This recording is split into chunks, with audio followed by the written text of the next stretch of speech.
Yo. Welcome. What's up? Thank you. Yes, thank you so much for being here. You're in for a big treat today. This is Greg Johnson, live on 95. Thank you for checking out all our episodes at liveon95.com. Stream us everywhere. We do this show on the side of the highway, working a double here today, 6 to 6 at the gas station on Interstate 95. Coming up, Kara Klenk is here. We are so honored. Kara is a comedian, a writer, and a co-host of the wildly popular crime podcast, That's Messed Up, an SVU podcast, which is based on Law & Order SVU. It's a part of Exactly Right Media. Kara Klenk, thank you so much for being here at the gas station. We love That's Messed Up. Oh my gosh, Greg, not a problem. I was happy to hear from you, happy to do it. I remember our times together in New York fondly, and yeah, it's great to see you. Yes. The best.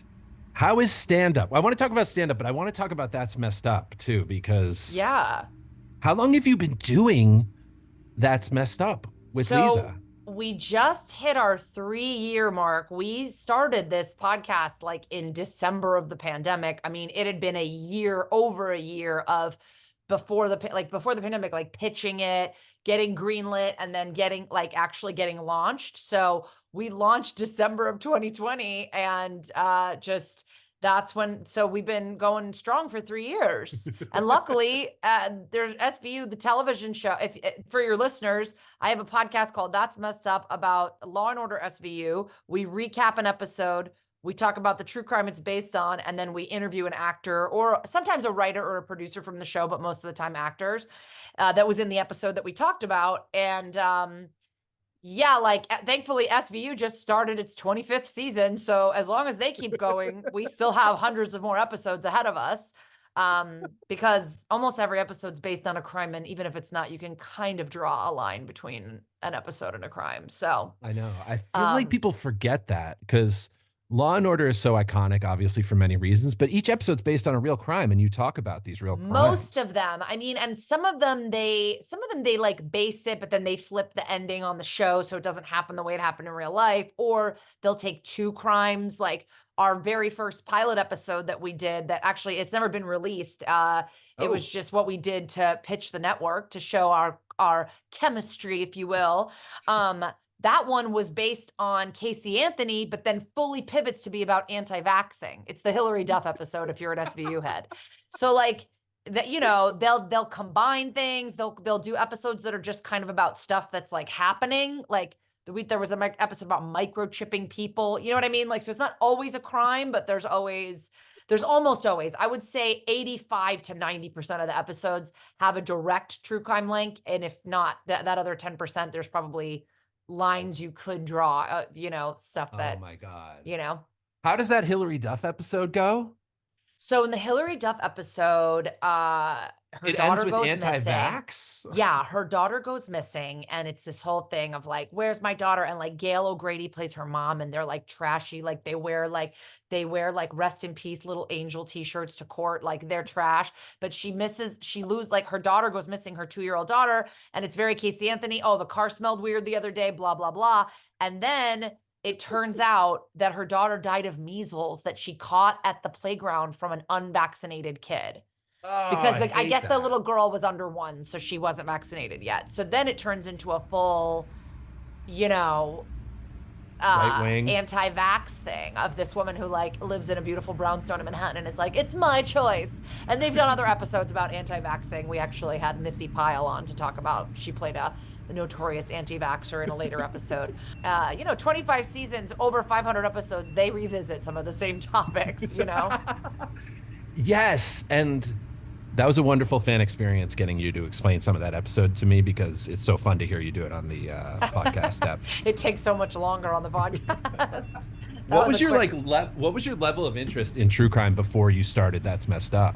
Oh, I've always been like a big true crime person. And I remember when I came up with the idea for this podcast, I really I was just talking to a friend, another comic, and was like, oh, I've seen every episode of SVU more than once. And she was like, oh, that's a good idea for a podcast. And then I was like, oh, actually, like, that's a great idea for something that another way into true crime. Because at that moment in 2019, when I came up with the idea, or maybe it was even 2018, to be honest, like true crime was already saturated, and now it's like 5 years later, it was already so saturated. So I was like, oh, this is kind of like a different way in. And some people listen to our podcast that don't watch the show.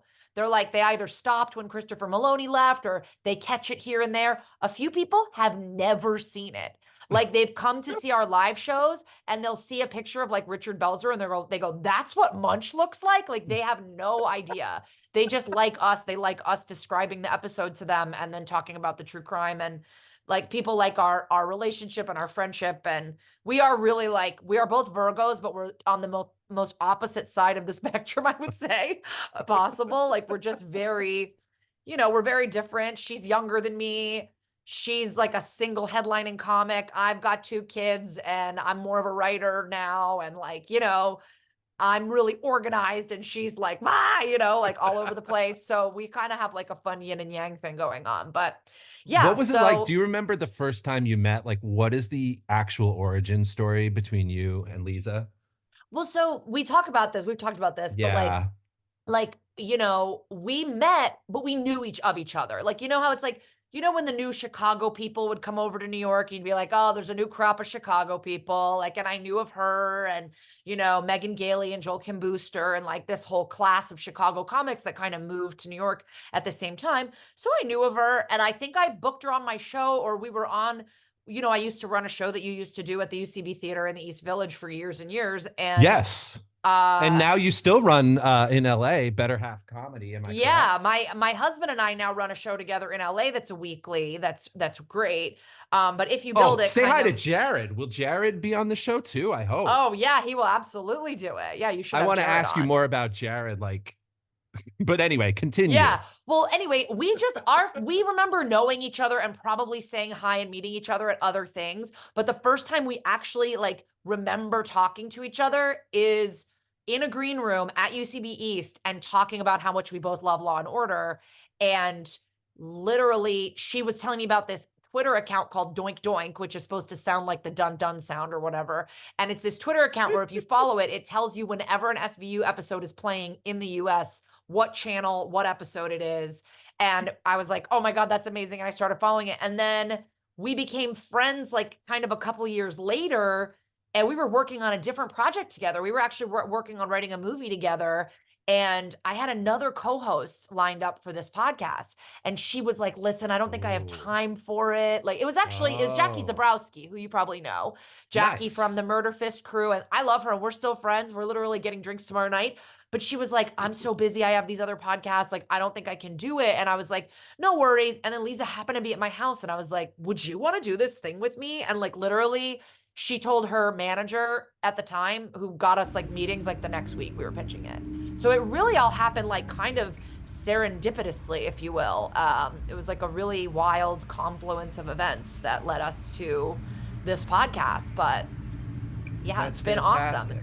Awesome. Well, I got to tell you, Kara, that I was shocked because it got back to me through my cousin and our wonderful friend that she went to one of your sold out live shows of That's Messed Up, and you shouted me out and quoted my stand-up comedy joke. I was so thrilled. Thank you. No, that could have been one of many shows, Greg, because I talk about this joke you do all the time because, sort of true crime procedural adjacent is the show Bones, and you used to do a bit about how the announcer on Fox would be like, coming up on Bones, next on Fox. And like the way you said it, my sister and I say that to each other all the time.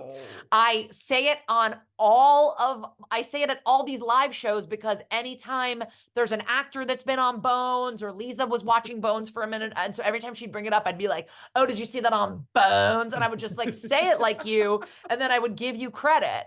So I'm sure that was like a joke that you did so offhand, but I remember you doing it at my show.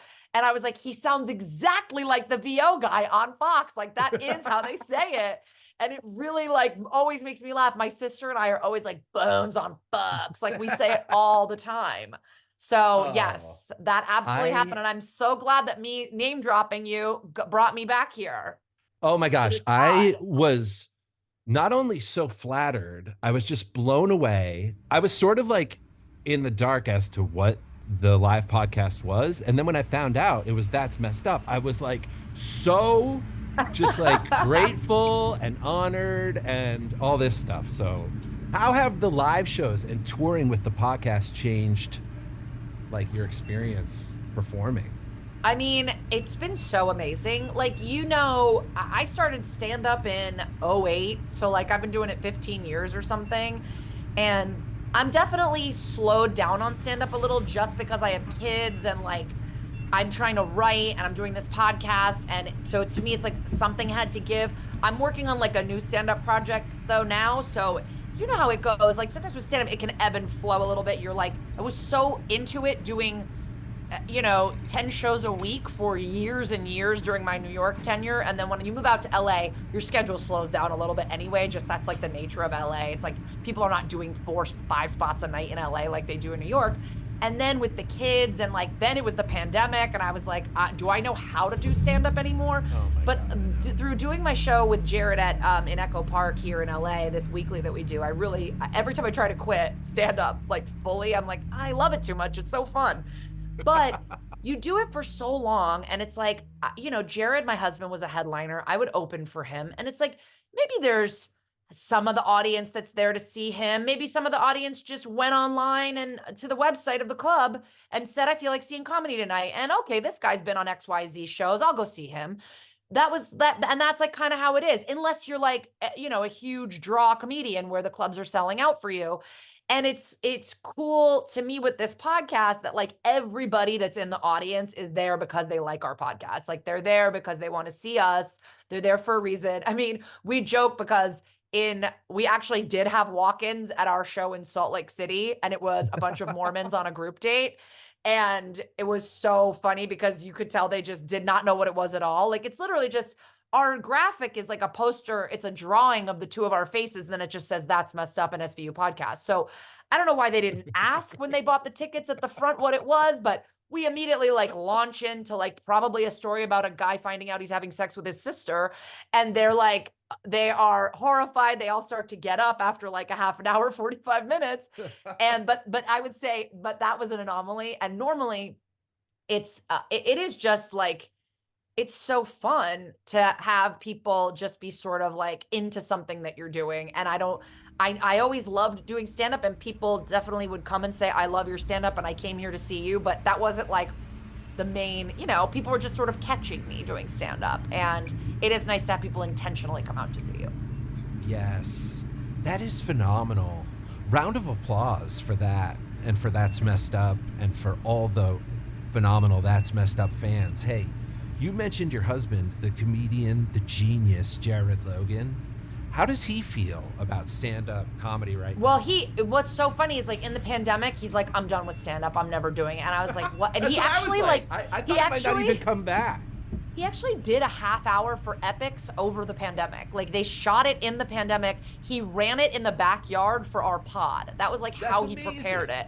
But like, does anybody see it? Who has Epics? Like, I don't know. You know what I mean? Like, so he did that. And then after that, he's like, I'm done with stand-up. And then, it comes back around. Like when things opened up again, he's like, now I want to get back into stand-up. And he focused on it and he worked on it more.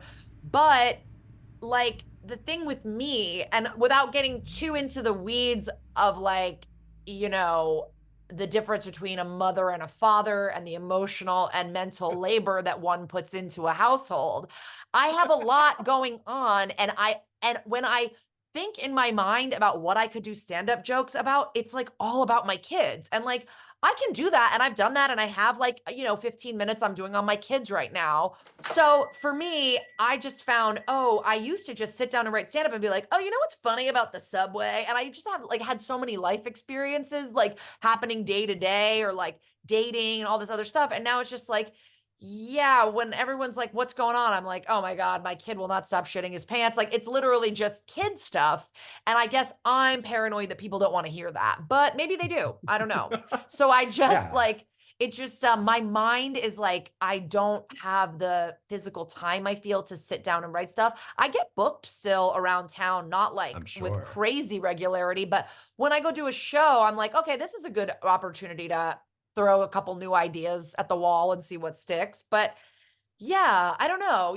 Also it's like, so much has changed. I mean, Greg, don't you feel like our class of comic, our like age group of comedies saw like the wildest change? Like, you would never see some of the comics that are freaking killing the industry right now doing that back in Yeah. our day, like back in the Oh, day where it totally was agree. like the TikTok and the social of it all, or Yeah. like somebody getting big on a reality show and then starting to do stand up. It's like these are people Yeah. we're competing with now, where it used to just kind of be like who's funniest, and Yeah.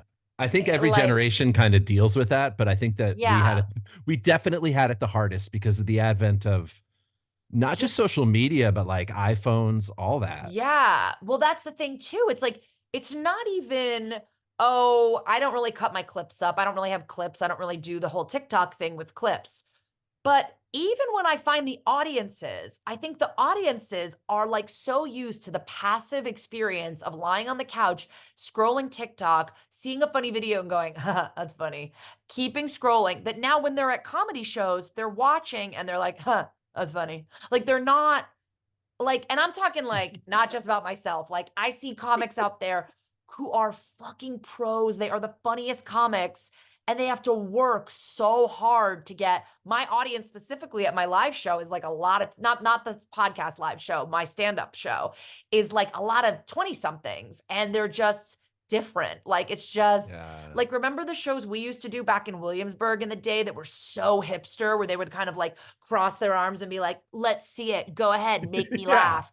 Like those Yeah. those shows, which were always so satisfying when you actually did win them over, but like that feels like a lot of the audiences now, because they're like, I don't know, this isn't as funny as like the guy who imitates his Southern mom or whatever. You know what I mean? Like, I'm not Totally. even like picking out anybody in particular, but like, Oh, I can. I it's mean, such, like, the Matt Rifes of the well, I was world gonna or say, whatever. like Matt Rife, like he to me is like when I see his material, I'm like, you're like a comic that's been doing it 2 years when I was coming up, like you seem Yeah. like a guy who doesn't really have that much material, and his crowd work is pretty good. He's a personable guy, Oh, but you're and being if that's nice. if that's what you like about him, then that's crowd work. It's just not the same. He's not like, he doesn't have the material is hack as shit, and it's just like, Yeah. wow, I can't. But This stuff is multi-layered, I feel like. I I feel mean, like I feel like it's more politically divided. Like, people can't laugh at the same stuff all the time because of their yeah. politics and all this stuff too. People But are harder to impress. They also think I could be sitting at home watching like, Jim Gaffigan on Netflix. oh, well, I yeah, don't I think mean, this in whole 2008 there weren't like ubiquitous stand-up specials. And certainly in exactly. 2008, and it's a big thing, like people just didn't have their iPhones. So it was like people were more locked in at a live show. Yeah. Yeah. And I But think how do you people, find, I mean, doing a podcast, I feel like for you, for That's Messed Up. I feel like that there's for your creative energy to go into that, does it feel in a way like more productive or more like satisfying in terms of building an audience than like going out and doing a 10-minute set of stand up, right? yeah, I mean, for sure. And I mean, I have to give like credit. We're on a network that has a very popular podcast. So like I do think our product is awesome, but we did have a bit of like a leg up in terms of getting to an audience because they have a huge following on this network. And so that was helpful. But yeah, like I love doing the podcast. I find like for Liza, my co-host, Liza Treyger, everybody, very funny stand-up comedian. Like, I think it's very much like feeding each other. Like people from the podcast go see her stand-up, and then people that like her stand-up, some of them get into our Uh, podcast. So that's like more for her. For me, yeah, I love doing my podcast. I don't think that I wouldn't say, yeah, it's kind of unquantifiable, like a 10-minute stand-up set. Yeah, what's that getting anybody? Like what's that really getting anybody? It's like of the practice or whatever for the bigger stuff. But it's just so funny. Like the trajectory is so different now. Like when we were coming up, it was like you try to get Montreal, you try to get late night, then you try to get a half hour on Comedy Central, then you try to get like, I don't know, then you're headlining around the country. Like now it's like your Comedy Central barely exists, and you can get Montreal and absolutely nothing happens. You can do late night and absolutely nothing happens. So many of the shows barely have late night anymore. So many of the late night shows barely have stand up anymore. Like, some of them I think have 4 stand ups a year. So it's like, it's just not. But back in the day, people say in the Johnny Carson days, you did Johnny Carson and you were famous the next day. You were now a famous comedian. So, but like when we were coming up, you did Conan and you went back to serving chips at a Mexican restaurant the next day. I Like know. it was not like it's always the path has been, obviously it is different for every generation, but now it's like, yeah, you could just literally start putting up funny TikToks and be selling out clubs within a year. Yeah. That it took somebody else, that took somebody of my like age range or my years of starting 10 years to build up to that time, to that accomplishment.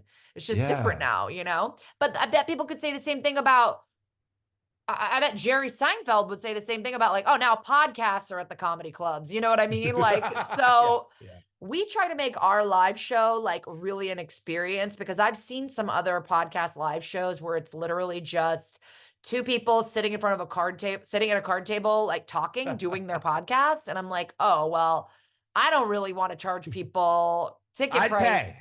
I'd pay for you too.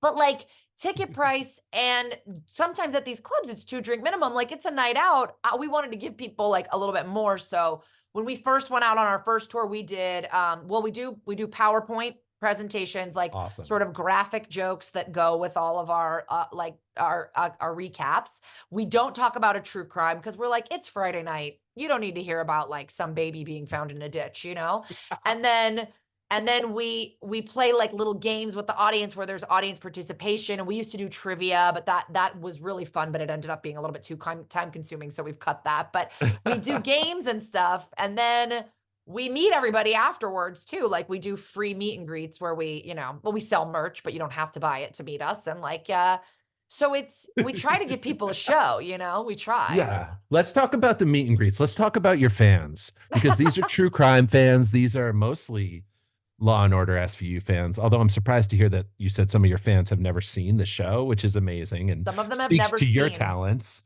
They've what are never some of seen, the most or surprising? they don't watch regularly. Amazing. What are the surprising fan interactions? Does anything come to mind in these meet and greets, or even over email or something? Well, first of all, I'll say what I love is like we did start in pandemic, and it was like, I feel a very traumatizing time for a lot of people.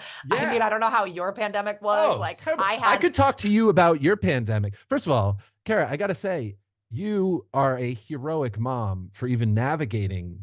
Well, I mean, in general, I'm sure you're a phenomenal mother, but for navigating the whole pandemic and all this stuff, you're a heroic mom. I gotta say, thank you. I gotta say though, the hero award goes to the kids that were in school. I mean, when the pandemic happened, I had a 10-month-old, 11-month-old. So I just, I had to deal with her, but I wasn't having to like get her on Zoom to learn. Like those parents like deserve a fucking bonus from the government. Like it's so wild what people had to do, like while working, get your kids to go to Zoom school or whatever. But then I did get pregnant in the pandemic and had another child in the pandemic. So it was a wild time, but it does make me feel really good when people say like, you really helped me through this dark time, like that you got me through the pandemic, or people say, I'm just having a bad time right now and you're really helping me through. And we do get those messages from people. And it's like, wow, I just think I'm on here goofing off with my friend, talking about a show I like, and then sprinkling a little murder on top of it. And it's really, people are really loving it, and they're really feeling like we're keeping them company. Like people listen while they're doing jobs that are kind of like monotonous, or jobs that require like concentration, I guess. And they just like to listen to us and zone out. So I like that.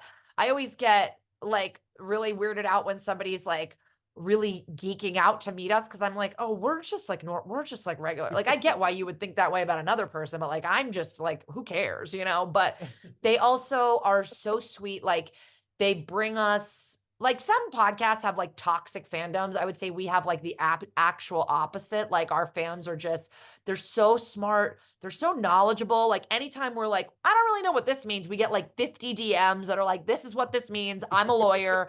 I'm actually a medical examiner. I do this, I do that. Like they're really smart and they like know so much about us that we forget. Oh, Liza will forget like, oh, I just mentioned that I like this thing and people will bring it to her, or they bring me presents for my kids. They're like, we know your daughter Rosie likes spooky stuff. So she has like 5 stuffies on her bed that are like from my listeners, you know? Oh my So it's God. really like, it is just really like a nice group, you know, like Yeah. it's a nice, they're really nice people that listen. And I always refer to them as female. We do have male listeners. I would say Yeah. they're a lot of gay male listeners, which we love. And then some straight male listeners that listen, you know, also non-binary and all kinds love our show and we love them.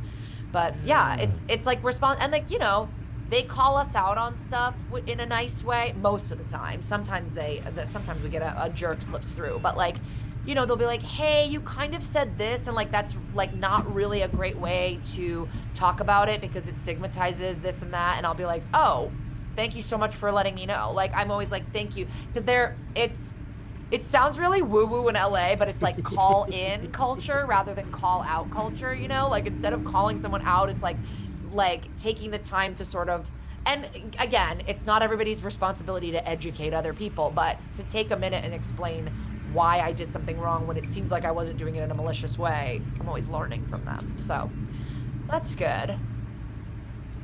That's great. And wow, has it really been 25 years of Law and Order SVU? Yeah, SVU started in 99. So like this fall will be exactly 25 years, but this is the 25th season. Now, I know you talk about this on your show, but for all the fans, like, is there like a prime era of those 25 years that you point to? I think you and Liza tend to favor the earlier episodes, right? Yeah, I mean, I love the Maloney years, of course. There's a lot of great stuff in the post Maloney years. And I think honestly, had he not left, we would not get the Olivia Benson development that we've gotten like over the years, where she's this like major boss bitch now and like a different, like, you know, character than she was when he was on. I would say for me, I love the first 12 seasons, but I would say seasons 2 to 12 are Neil Baer as the showrunner. We've had him on our podcast twice. We love him.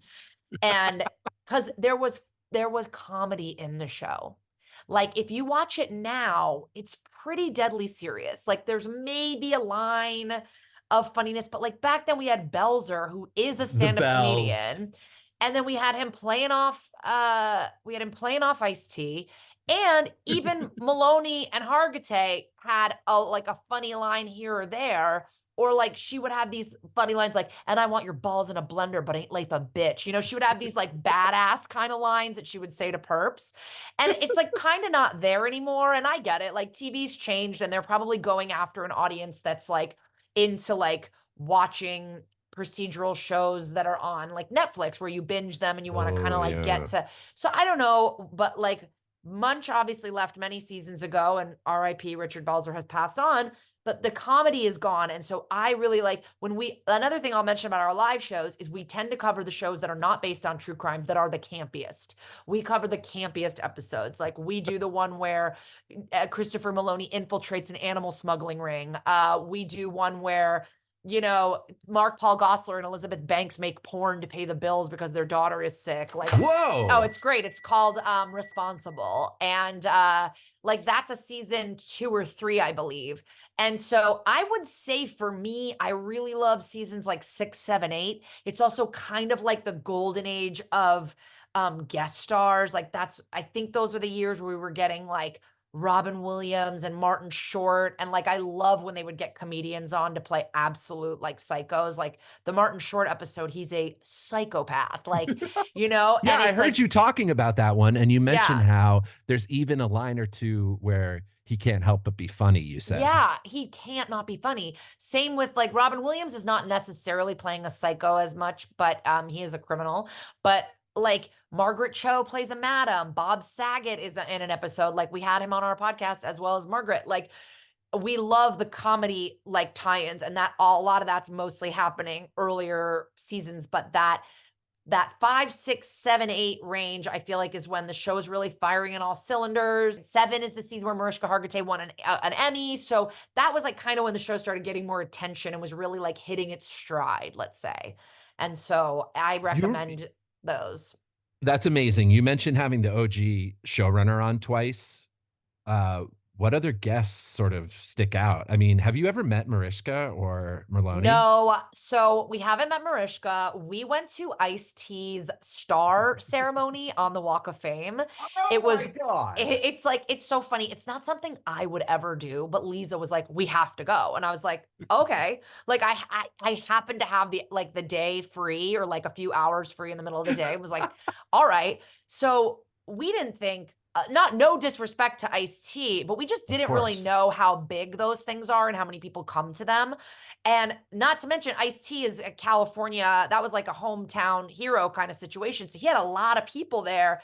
And there's like a press area and a VIP area where like his guests sit and then press. And then there's like the pen for all the regular people. And we were like, Liza was texting me as I was getting there going, we cannot sit with the regular people. Like, we got to do something. And I go, all right. So like I went up to the woman that was running the pen of the press area, and I was like, hi, we have like a pretty popular podcast about Law and Order SVU. Like, I would say a lot of people that are getting into the press area, like I think maybe Access Hollywood or like local LA TV stations, I'm like, we can take this directly to more people that actually are obsessed with Ice-T. So I like pitch this woman, and she goes, why didn't you guys RSVP? And I go, it must have been a mistake with our PR people. Like, I fully did like cosplay as a more like important person, and we ended up talking our way into that. So we got into the press area. We got to see Ice-T's daughter,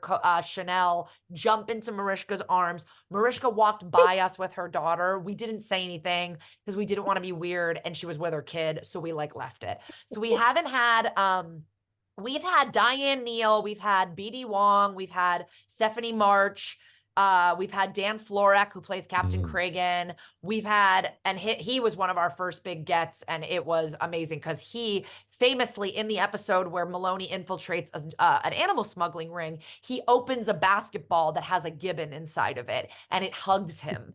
And when we talked to him, he had an oil painting of that moment that I forget the origin of it, but someone had given it to him. It's like this beautiful, majestic photo, like drawing, painting of him with a gibbon, or like a gibbon hugging him. It's so good. It's on our Instagram if you go way back. But so we are honestly like a little bit like, we haven't even tried to get Mariska or Ice-T or Christopher Maloney, because we're like, once we get Mariska, the podcast is kind of over. Where do we go from there? So we're thinking like maybe in a year or so, we'll start to like, broach that. But like, we really want to do it up when we meet her. We want to like go to the set, interview her on the set. You know what I mean? Like, we think that would be like so fun, but who knows? I hope we get her. And we've been surprised at how many great people we've gotten, but also sometimes it's like we ask people that are not very famous and they decline. Like, I think people are worried about saying something dumb, or they're older and they don't know what podcasts are. We had like a 90-something-year-old woman on a call into our podcast. Like, she didn't know how to do Zoom, but she called the number to talk to us. Phone.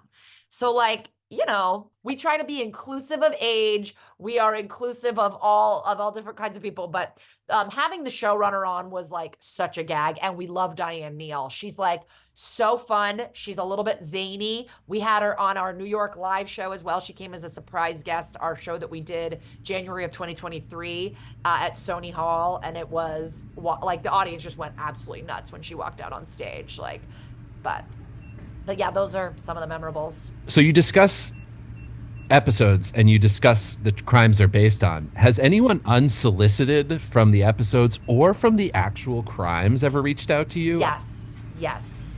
Well, somebody did reach out that was a relative of someone from one of the crimes and say, like, I was wondering if you would like to talk to me. You're like, nope. But the episode had already gone out, and I was like, I'm good.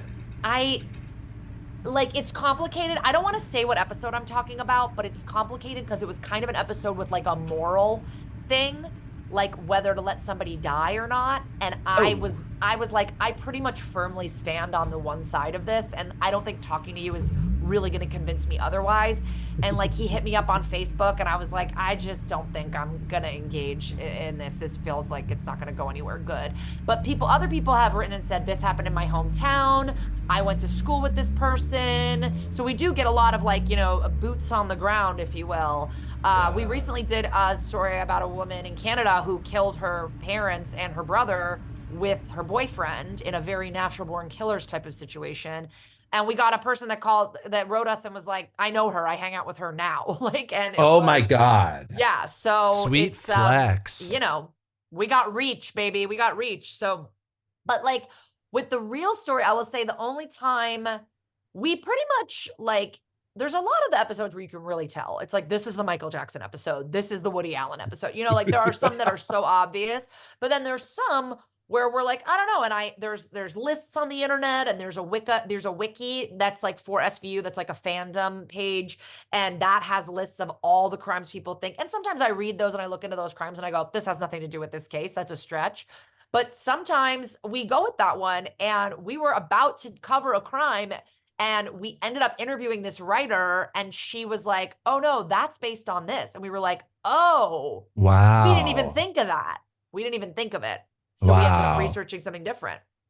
So there's like a game involved of you trying to match the episode with the crime. And sometimes people are like, no, this is clearly based on this. And it's like, unfortunately, multiple children have fallen through the cracks of the foster care system. So it could be based on various children. Like, you know what I mean? Like, it's like, you can't definitively, unless you're a writer from the show. And we actually had another writer on who we love, and I've seen him on the picket lines and stuff during strikes. And he's come to see our live shows in LA.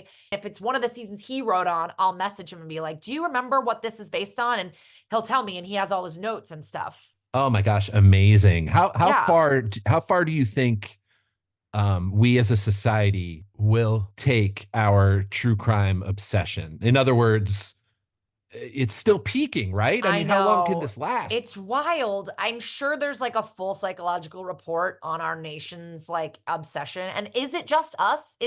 Are people as obsessed in like Spain with true crime as we are? Like, I don't know. It feels like, I know they are in like other English speaking countries, like obviously the UK and Australia and stuff, and Canada, of course. But like, it feels like, I don't know. I have not heard, I'll hear of podcasts that are from Canada, Australia, and the UK about true crime. And I've never been like, no one's ever been like, oh, there's a great French true crime podcast, but maybe there is. And I don't know.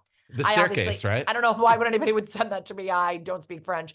But like, it is wild, and it's so crazy to me how Netflix keeps finding stories like that. They're, because, the 80s, the 70s and 80s were like a serial killer heyday because we did not use DNA. There was not CCTV everywhere. And it's like all these like police offices weren't connected. Like there'd be a crime in one state. Exactly. And no one would hear about it. It's like, what were you doing? I watched the Yorkshire Ripper documentary on Netflix, and it was like they were putting tips on cards. There was just like a truly like almost like a Dewey Decimal System way of filing tips and clues. And it was like, you're never going to find him. And then they did it. And the guy lived like right in the town they were looking. He was like right there. Yeah. They interviewed him twice. Like, so it's wild to me that they're, it's almost surprising there weren't more crimes, or maybe there were. I don't know. I read about crimes today too. Apparently like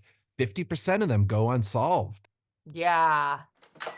But like, it all has to have all the right formula and like the right twists and turns to make it into a Netflix thing, I guess. But I am just always so shocked that still in this modern age, we still have like enough. But then I kind of love stuff like, I love the one Don't Fuck with the Cats, where it was like, what's going on? Like, I had heard of that crime, but the way that they did that one was so cool. And then there's this other one that's on Netflix that's about a guy who like reported his wife missing. And then literally the entire documentary is clips of video clips and Facebook messages and Sure. text messages. Like it's a full multimedia Yeah. clip. And then, obviously the husband fucking did it, but Yeah. I forgot what that one's called, but like, it's not American Nightmare, because that's a new one that's out right now. Now, I don't know if I can bring myself to. Yeah. Maybe just watch a comedy instead. Just one night. Something a little lighter. Honestly, do you think America's obsession with true crime will ever end? Or do you think it's just who we are? Honestly, I don't know if we'll ever find an end to it. I do think people are like sort of horrifically obsessed with murder in a way that they feel like the devil, maybe a little bit. Like, if I watch enough documentaries, I'll know how to protect myself from a serial killer or from anybody, my husband killing me or anybody, I guess. But like, that's the thing about SVU is like, I think the reason why so many women love it is because it is like, it has taught women a lot of things. Like, it has taught people like about be wary, be safe, go, like, this is what you do. This is what the process looks like if you are going to report an assault. And like, maybe you don't want to do that. There's ups and downs to that. Like, but I think that like, also that show specifically is like a fantasy of the justice system, we always say, because like Olivia Benson, people are like, I don't want to press charges, and she's like, I'm still going to work the case. It's like, in what world is a cop like working on a case that no one's even bringing charges? But I think that the true crime thing is just, we're sort of fascinated by it. We're also fascinated by the whole, like, he was the nicest guy, you would never know, like all the dark things. Ultimately, true crime is like the pinnacle of gossip in a way. It's like, wow, you couldn't believe your neighbor was having an affair. He didn't seem like that kind of guy. Oh, you couldn't believe your neighbor was, looking at child pornography. Oh my God. And then it's like up the ladder to fucking, he's a murderer, or like BTK was like a good husband. His daughter loved him, like, and he was just committing horrific crimes and got caught because he needed the credit so fucking badly because he had that much hubris. So I don't know. It's like, they catch somebody like the BTK, then all his friends are like, he was so nice. Yeah. And there's plenty of people that are like, oh no, he was so weird and did weird things and killed animals, and we should have known about this, but like, no one really said, oh, Jeffrey Dahmer was the nicest guy. But then there's other killers that are totally nice guys in plain sight. So it's fucked up. Wild. It's wild, Kara, but I don't think we're ever going to lose our taste for it, sadly, as a society. Yeah, I agree with you, because the stakes are so high. It feels so real. There's also an element of it when you're watching like a true crime doc where you're seeing people interviewed that you would never normally see on TV, right? Yeah, totally. I have kept you so long, Kara. You are so nice to be here and do this. No worries. Thank you. Is there anything that you would tell your podcast fans that they might be surprised by? Something about your life or your comedy that your fans would love to hear? Oh my God. I mean, I'm here for your fans, Greg. I want these people to move over and start listening to my podcast, But my podcast people know fucking everything about me. Like, I can't even think of what I would tell them that would surprise me. There's like a running gag on the show that I've had so many different jobs. Like, I've had all these like weird jobs in my life, and like sort of like entertainment-y jobs and stuff. And so they all do like, they're like, drinking game, drink, Kara just mentioned another job, where I'll be like, oh yeah, I worked at the Olympics, like, so they're, but they're not surprised by anything, I think, except if I bring up a random job. Which Olympics? The 2006 Torino Olympics I worked at for the Today Show. That is huge. Did you work with Matt Lauer? I did. And you know what? Speaking of the guy that you don't know, speaking of the nice guy next door, couldn't have been nicer. Matt Lauer was so nice that when he left before we left, because we were the runners, we had to stay to do like cleanup and stuff after the Olympics were over. He goes, Kara, there's a bunch of bottles of wine at my apartment. Go grab those after I leave. You and the runners can enjoy those. Nice guy. I mean, he never locked a door using a button on me, but it probably would have been harder to install that over in Italy. My team of attorneys here at the gas station are telling me to change the subject to any other true crime. true crime wise, I'm trying to think of, like I said, those few that there's those few like where they're doing something in kind of a different way. I like Dateline kind of drives me insane, like because of how slow it moves and how they Oh, yeah. at every commercial break they backtrack and say something you already Yeah. said. But I will say I really enjoyed the either The Truth About Pam or There's Something About Pam. It was a Oh, Dateline yeah. podcast that Keith Morrison did. And then it turned into a yes. and it turned into a Renee Zellweger show. Yeah, I watched that whole show. But the podcast was fun. So, you know, I'm kind of, I always feel like I'm at there's so many TV shows I need to be watching, and I'm just so busy, and I only have like a few hours a night to watch TV. So Oh my I God. can't, so I got to get in, but I do want to watch that American Nightmare one. And The Truth About Pam was funny. It was really funny how 2 years ago they made a show called Candy with Jessica Biel, and then they remade the same show with Elizabeth Olsen on HBO. Anyway, I digress. yeah, but that actually is a true crime documentary that I was very into right about the time that I had my first daughter, like 2019, 2018, 2019, that one came out. The Abducted in Plain Sight is what it's called. Yeah, with the guy called B. Yeah, and that is like that documentary. That was like when people were just writing on Facebook or whatever going, just watch it. I'm not going to tell you anything about it. Just watch Oh it. And my I watched it and God. was like, what the fuck? She got And then they kidnapped made- like 3 times, and her parents were just like, "Hey, how's it going?" When she called, Yeah. they'd be like, "What's up?" Yeah, they were religious, you know? Oh, There's sort of a thing to that where they kind of weren't asking questions and didn't think about it. But he was also manipulating the two parents. He was having sexual relationships with both of the parents to get to the daughter. It's wild. Abducted in Plain Sight. They made 2 scripted series about it that Greg mentioned. They did an SVU about it that we covered. oh my God. No, I'm talking about a different one. I think Abducted in Plain Sight was like Jake Gacy. Was that the actor who played him on No. Abducted in Plain Sight is the neighbor and the girl. That's that one. Oh my God. Are you thinking of Who Took Johnny Gosh? I'm sorry. I love this. I'm thinking of Where's Johnny or Candy. whatever? It was a show. It was an acted show called Candy with Jessica Biel, and it's Yeah. called something else with Elizabeth Olsen, and it's just about a woman who's having an affair and murders the church friend. It's not quite Oh. Abducted in Plain Sight. Oh, I thought I'm leaving all of this in because I can't wait to sort it out myself. you're right. Wait, they made a scripted show about Abducted in Plain Sight. Yeah, it was though. for NBC with Jake Gacy. Is that dude's name? I thought he was like a funny when you dude. said He's Jay like Gacy, I was like Johnny Gosh. Wait. we'll figure it out. Oh no, you know what? I know who it's Abducted in Plain Sight TV show because it's a friend of the family. Okay, I'll take this again. Okay, wait. Now I got my confusion. Jake Lacey Oh, is in a movie called A Friend of the Family, which is a scripted show about Abducted in Plain Sight. yeah. What It's is not a movie. It's Candy like based on? 10 It's hours. yeah. Candy is based on a small town Texas murder in the 80s that then Elizabeth Olsen made the same show for HBO with Jesse Plemons. And it's so weird because Jessica Biel made it a year earlier.